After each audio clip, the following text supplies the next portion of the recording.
Hey guys, I'm Justin with Legato Financial Group. Our firm is passionate about helping educate consumers, which is why we're powering the Gaining Interest podcast. The podcast of quick conversations with industry experts on topics that you want to know about, from sports to dining to healthcare and automotive, and really everything in between.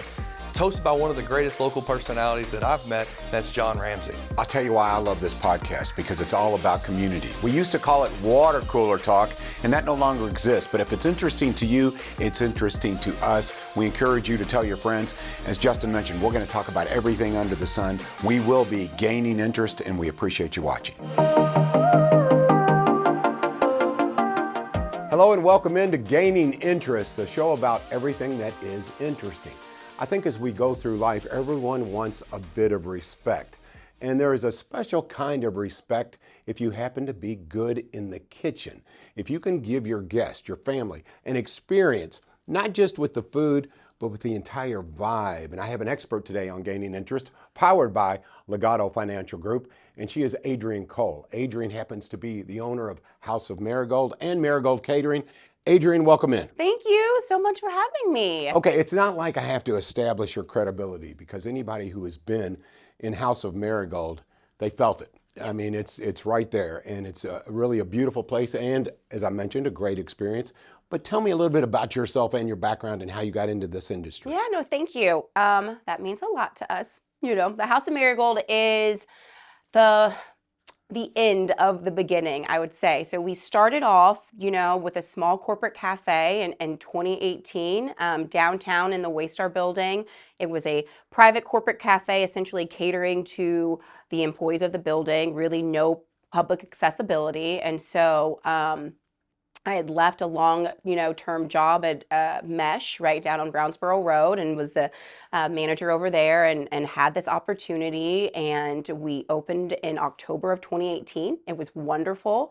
And I looked at my husband and I said, I need something that's like public facing. How do I get the ability to grow this small cafe that only 180 people are coming to, and give myself an opportunity to grow within the community? And he said, well, you should start catering. And I said, okay, well, I don't know anything about catering. I've always just been in restaurants. And he said, well, this is what I would do, because he had a lot of experience in the past working with Mastersons and had done, a lot of that stuff. So I said, okay, let's do it. I had no money to cater, nothing. But he was like, the beautiful thing about catering is you can pass that on to the client. So you rent all of these items, you send out a BEO, and you can start to build from there. You've got a kitchen space, you've got a team. Let's do it. So we launched Marigold Catering Company in February of 2019, just shortly after our cafe in the Waystar building. And like I said, I had nothing. I rented a dress from Rent the Runway. We went to Kroger and bought groceries. I asked a buddy if we could shoot a photo shoot in his house, and we did a photo shoot in his house with a rented dress and groceries from Kroger. And we created a website, and I pitched myself to local friends and family. It was right before Derby of 2019. And I said, hey, I started a catering company, and if anybody needs a caterer, let me know. And we had a wonderful friend who had a great Derby party and gave us an opportunity to do their Derby party. And we had an incredible success. Wow. We were really impressed by ourselves to be able to execute something at that level. And I said, well, let's keep it going and let's see where we can take it. And so we had a wonderful 2019. We had our small cafe, we were growing Marigold Catering Company, and then COVID came. And so we were in a space where the building went to working remote. And so there were no longer anybody coming in the building for us to serve, which meant I had to lay off everybody that was in that cafe. That put us in that space of, well, what do? We've just started this business. We had a wonderful year. How do we keep this momentum? So we did the pivot that everybody else did in the city. We went to to-go items, and it was just Chris and I. And we were packing up everything, and we were making these great meals, and they were, $10 a piece, and we were delivering them, and that was fine, and it was, okay, but it wasn't going to be sustainable. And so we went into another pivot and we went into, in-home private dining. And Chris became this really cool private chef and was going into people's houses and doing these wonderful dinners. And I said, well, how do I elevate the bar side and make it feel socially distanced and safe for people? And I went down this crazy rabbit hole of these mobile bars and these caravans that all these other cities had, these really cool activations where you could go and be outside and order drinks, and it was just an experience, right? And so I said, well, I really want a mobile bar. And I was like, how do I do that? And so we got no money, that first round of PPP money. So we were like, oh my gosh, I don't even know if we're going to survive, right? So the second round of PPP we got, I said, okay, I'm going to spend every last dollar and I'm going to buy a mobile bar because I think that this is really going to elevate this portion of the business while we have no idea how long we're going to be in this situation. So I found this builder in upstate New York, this woman builder in Hudson Valley, and she had all these great mobile bars. And I reached out to her and I said, this is what I'd like to do. And she said, that's really cool. These are what I have to offer. And she made these custom mobile bars, these tiny taps.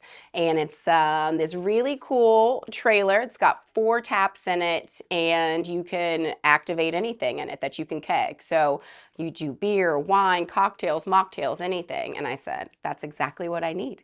And I worked with her. I was able to buy my first mobile bar, and I was like, okay, this is going to be really cool. We were working on getting it custom built. And at the time we were working on a rebrand. We rebranded the website. We rebranded, everything, because everything at the time was really focused on small businesses. It was focused on women owned. It was really focused on Black owned. And that was like the narrative in 2020. It was really pushing those businesses forward. So we went and did a lot of SEO work in the back of our website to kind of really push, the representation of what the brand was, which is me. It's small business, it's family owned, it's female owned, it's Black owned, and really kind of get an opportunity to get recognition in that lane. And it worked. I was at home one day and I got a call, and I said, NBC Sports just called. And he said, well, it's probably a scam. I said, well, it probably is. But I said, I'm just going to call him back. And it wasn't a scam. NBC Sports was working with Ford Motor Company, and they were coming into Louisville to support small businesses that were trying to get back up and running after COVID before Derby. And they found our website and reached out, and they wanted to have us do 3,000 meals for the hospital for first responders. And they were going to come and film us do a commercial and air the commercial right before Derby. And that's what happened. And on the day that they aired that commercial was the day that we had our first event with our Tiny Tap, which is Rose. We named all of the mobile bars after the Golden Girls because we're Marigold and there are Golden Girls, right? So we've got Rose. And then we brought Sophia on, which is a Vespa that we had modified to be a mobile bar. So it's really cool. It's got 2 taps and it's an electric Vespa and you can drive it. And we've got a Airstream that's a 1967 Airstream Overlander that's a full bar activation. And then we launched our mobile bar portion of our business right after catering, right after COVID, called Marigold Mobile Bars. And it's been incredible and wonderful success. And right after we bought all of these bars, my husband says to me, he says, well, where are you putting these bars? I said, in the driveway. And he said, your HOA is not going to let you keep these bars in your driveway. And I said, okay, well, I need something that's going to make me feel legitimized in showing people these really cool bars, right? And so I was seeking someone that would give me a chance to build a space that we could store these bars, that you could come, and if you wanted to see them, I could show you the bar, I could make you a drink and show you how they're activated, and you could have the whole experience before renting the bar. We were still using the Waystar kitchen to cater, so there was no, brick and mortar. There was no face of anything. I had a cafe kitchen and I had these mobile bars. There's nowhere for me to bring John to see anything, right? And so we found these wonderful builders Gary Thieneman and Keith Ebrams, and they were building the Middletown Business Center. And I said, listen, this is what I got. This is what I need. I said, I think it's going to be really cool. Would you build me these 2 spaces? I need 2 spaces side by side so these doors can open up. I can put these bars in here and people can come and they can see it. And they said, yeah, I think this sounds like a really cool idea. Like, You have done so much, Adrienne. I think a lot of it has to do with, okay, despite the challenges, this charisma that you have is contagious, and this belief in what you're doing is contagious. So, you look at everything that you've done from, social media to getting a break on national television, but then you had COVID, but you overcame all these challenges. It's a true culinary success story, except for the fact, I don't know if I'm buying into the drinking and driving thing. I got a Vespa, okay, it's loaded up with taps. I mean, maybe in high school I tried to get by with that, but probably did not. Anyway, despite all that, so tell me how you came to arrive at House of Marigold. Yeah, so our lease was ending. We had just opened the showroom space. We did a wonderful grand opening, and Middletown Business came out. And we cut a ribbon, and our lease was ending at the cafe downtown. And I said, okay.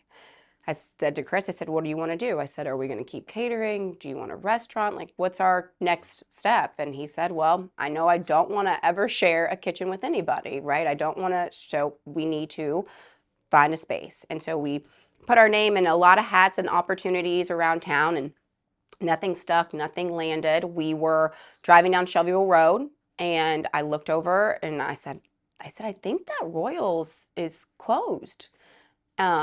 And Chris said, I don't know. And I said, I'm going to call my broker. I called my broker and I said, tell me about that Royals that was on Shelbyville Road. Is it still open? Are they closed? And he said, I think they just closed. He said, I'll reach out to their agent and I'll get you a meeting. He said, just so you know, they are LOI deep. So there's somebody that's got a letter of intent out. They're ready to move in. So, but there's no contract, no deal is done. So let's go look at it.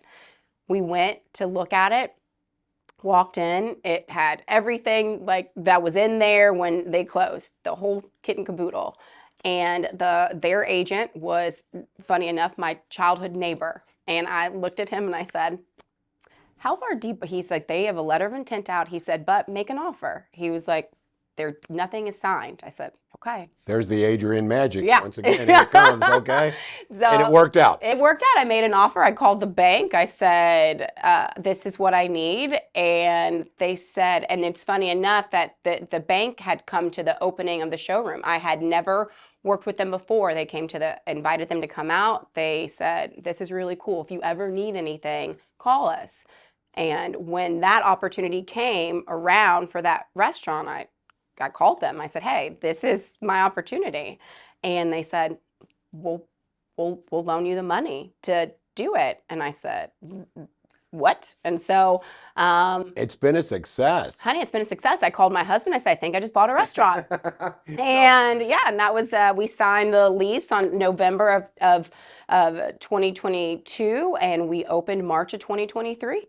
So for those who have not visited House of Marigold, tell them a little bit about the vibe. Tell them a little bit about what you were trying to create. And I think you were very successful at it, not only with the atmosphere, but the food, because it all kind of intertwines to give, an experience. Talk about that. Yeah, no, the thing about me is that I wanted to do something that represented me. There is so much in our town that is beautiful and lovely, and it represents Kentucky and it represents Louisville to a T, right? We are very bourbon, we are very wood, we very horses. It's very masculine. That is, a lot of what the city is focused on.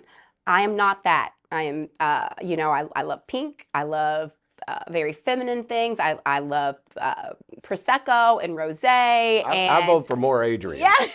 my wife would do the same. She would say, I want some more Adrienne in Louisville. And you've done that. Yeah. Yes. So that's what we created. We wanted something that felt warm and opening, and bright. And it felt like you were coming in to have, a fun day at my house and spend time with your best girlfriend, or, a summer getaway, something that just did not necessarily feel like Kentucky. I wanted it to feel like the other side of Kentucky, which is very bright, which is very feminine, which is very warm and very floral and very, we're the bluegrass state. So it is bright and it is welcoming. And so that was the energy that I wanted to bring. And let me not kid you, we did brunch because I wanted to continue to cater.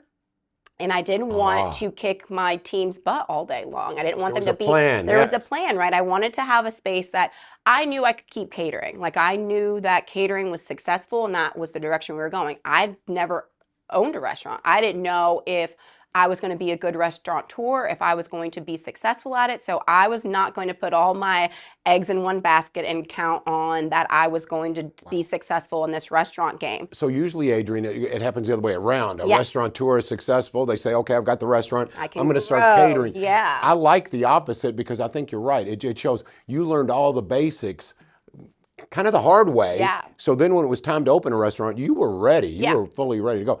Okay, when you mentioned something there that really caught my ear here. You said Prosecco. And if I had to say any drink that really fit Marigold, the House of Marigold, I would say Prosecco. Yeah. Well, on your menu, name a few items that you think define what you're trying to accomplish. Yeah, I mean, we are what we call seasonal comfort food. We work within the season on our menus. We are Southern based. We are from scratch. So we make our biscuits every day from scratch, our cornbread every day from scratch. We started the build your own deviled egg trend by creating this wonderful build your own deviled egg flight. We do Prosecco on tap. We do chambongs and we do rosé on tap. And we have great, cocotinis that are just, they say stay golden on top of them with cocoa powder. Like we have been very intentional about how you come in and how that food and how that experience makes you feel at the end of the day. I tell people all the time, I can go to John's house and get a good meal. I can go to Maria's house and get a good meal. People have learned how to cook, right? There's an accessibility to good ingredients, to farmers, to local, to seasonality. And you do that. I mean, indigenous foods are good. Absolutely. Yes. And people have that accessibility. So for us, it's very important that we provide an experience because food, you can go, next door and get a great meal from the House of Marigold. It is about the experience. It's about how you feel when you come in there, how the service is, the hospitality, the plating, just the overall vibe. And that's been very important for us. I feel that.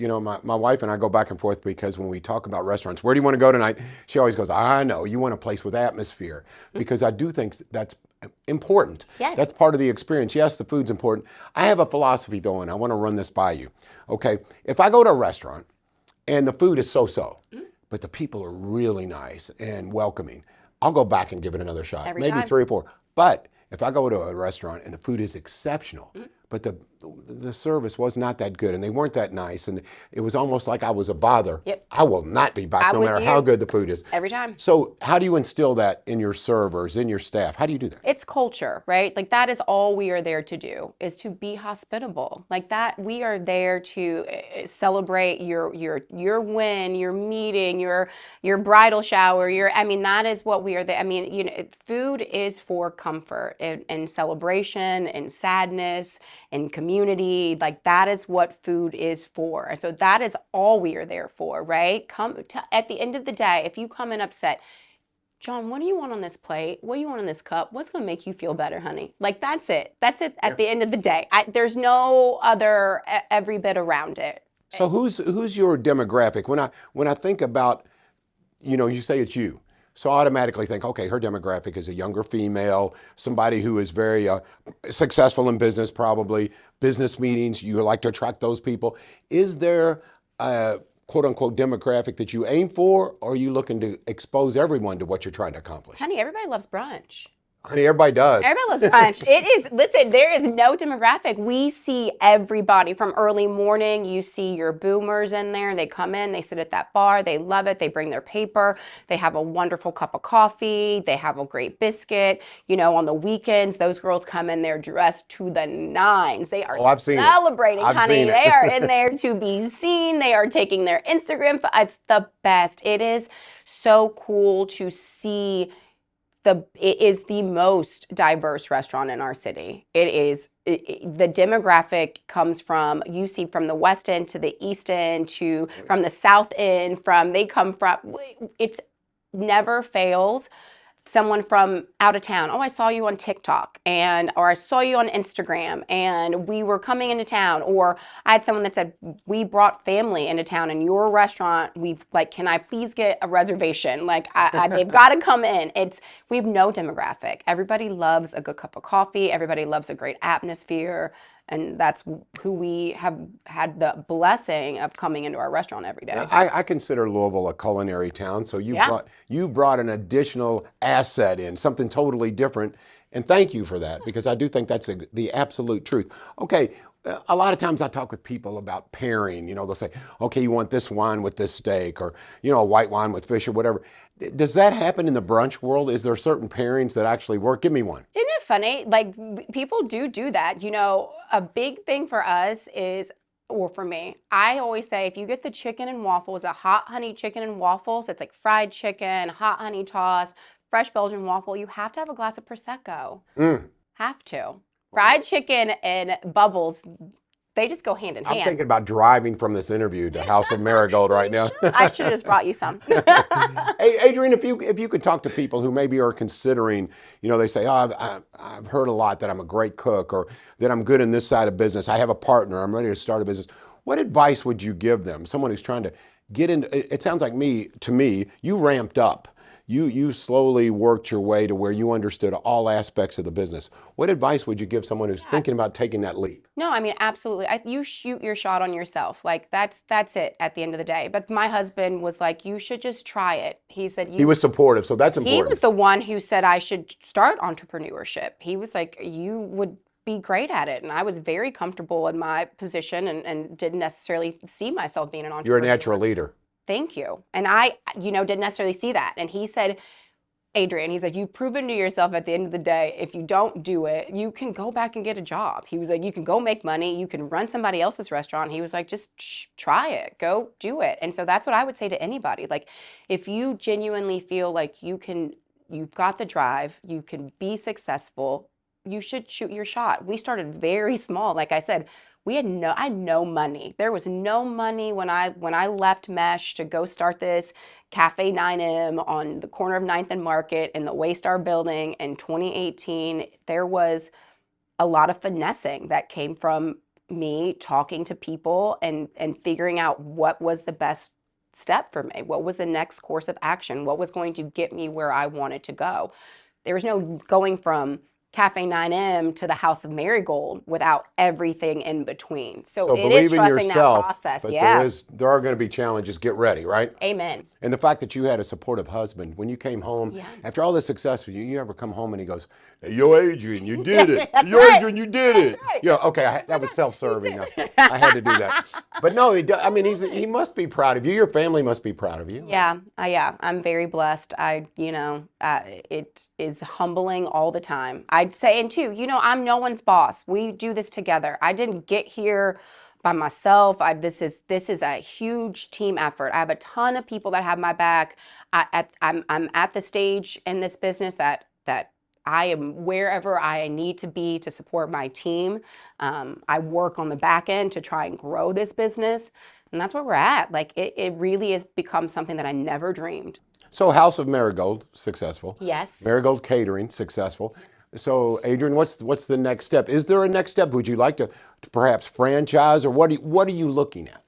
Well, that'd be wonderful. Right now, I'm really, we are in the lane of growing. We are working on some things that I think that the city is really going to get super excited about and really get behind. And it's really going to do some fun stuff for our community, and I can't wait to share it with everybody. I'm not quite there yet, but we want to grow. We want to be in Nashville and be in Indy and be in Lexington and be in Cincinnati and expand and really see if I can be like the next First Watch, right? How many House of Marigolds can we get? Because I think that it's something that's very valuable. It's not just me. I think that this city and the community and the nation would really love to have what this Sure. this concept provides. With Yeah. with that being said, on Gaining Interest here, powered by Legato Financial Group, I like to talk a lot about why someone as skilled as you and as successful as you,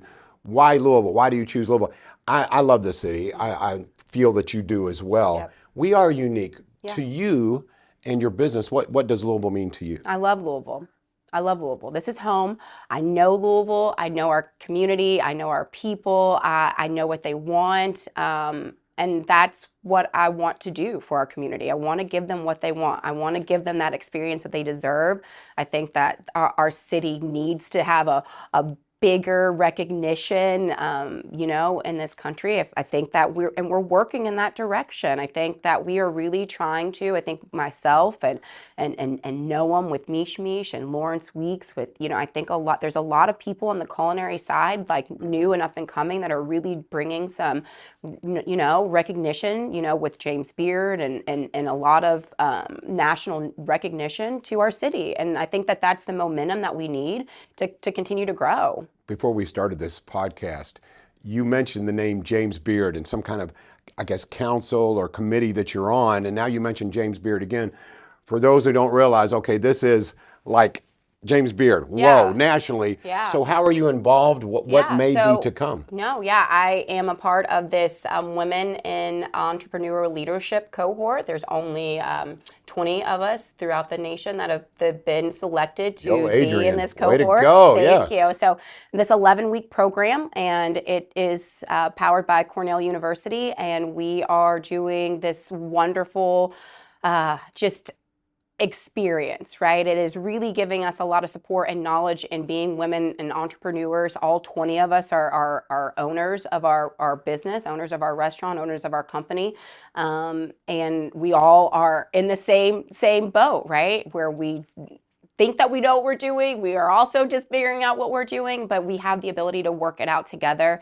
And it's been really empowering and super cool. Iron sharpens iron, That's right? right, babe. Yeah. You get people who are like-minded, same industry, and how do we get better? That's right. How do we continue to point towards excellence? You've done that. On a much lighter note, okay, this is self-serving as well, but I think there's probably folks watching Gaining Interest now who would like to know this one. Okay, so let's say I'm planning a brunch. Yes. And I'm having some folks over, whether it be a graduation or maybe a pre-Derby, pre-Oaks brunch, whatever. For a guy who doesn't cook, give me some go-tos. Give me some simple things that I can do where guests will go, wow, that was delicious. I've experienced that in your restaurant. That avocado toast you do. You got something on that. Oh yeah, we do grapefruit and radish. There we go. The radish. The radish and the grapefruit. I think it's amazing. No, I think that it is always easy when you're doing like a big brunch spread. I think the more things that you can just kind of have set out, that doesn't necessarily have to be held hot, because things aren't always awesome. Like eggs sitting around hot aren't great, right? But quiche is good, right? You have a great quiche. You can always cut it. It's always lovely room temperature. It's wonderful. Fruit salad always does really well. It's wonderful for a great crowd, a really lovely platter. Biscuits can always sit out and they do great, a breakfast meat, of course, right? A bacon or a sausage or something always does lovely. But I keep it simple, get some muffins, don't do too much, because you don't want food sitting out too long. I like all this. It's great information. Okay, I'm going to close with this because I think it's so important. Now, you guys, I know you're intrigued if you have not been to House of Marigold, or perhaps you have an event coming up and you go, I need an excellent caterer. Here we go. That's right. Marigold Catering. So how do they get in touch with you? Maybe tell me about some of the social media sites where you're present and people can get more of a feel for what you're doing. Yeah, no, absolutely. So marigoldcateringco.com is for the catering company. If you ever want to reach out, send an inquiry there. Katie Byram is our sales director. She's incredible. You're crushing it. She is crazy great. We're down at the Speed too. So if you ever want to do an event, we are the sole caterer at the Speed Art Museum. So book the Speed. We've got the cafe down there. You can come down there and do a lovely tasting with us before. We are on Instagram with marigoldcateringco.com, and then the House of Marigold, KY, is the website for the restaurant, as well as the same handle for Instagram, and then we're on TikTok as well for the House of Marigold as well. And then, we're just I'm trying to make a really good momentum move in my social media page too. So you can always follow me as well. Adrienne Cole, Yeah. congratulations to you. Thank you. Your family, your staff, Thank everything that you're accomplishing there at House of Marigold and Marigold Catering. It's really an inspiring story because, there are times, and I'm not trying to begrudge this, that people are, let's just say, they're a little gifted. They're inherited either money or means or resources or connections. It seems to me that you've made your own connections. You have a charisma about you, and you've decided, hey, I have this leadership ability. I don't know if you saw it or not, but it's worked for you. So congratulations. Thank you so much. Thank you so much. It's been a blessing, and the community's gotten behind it, and I'll keep working for the community. All right, and I'm gonna take a drive to House of Marigold. Come on, I want to feed you. Thank you very much. All right, once again, Adrienne Cole, we thank you so much for watching Gaining Interest, Legato Financial Group. Thank you so much, because it's always about things that are interesting, and certainly Adrienne Cole and her business are just that. Thank you again for watching, and we'll see you next time on Gaining Interest.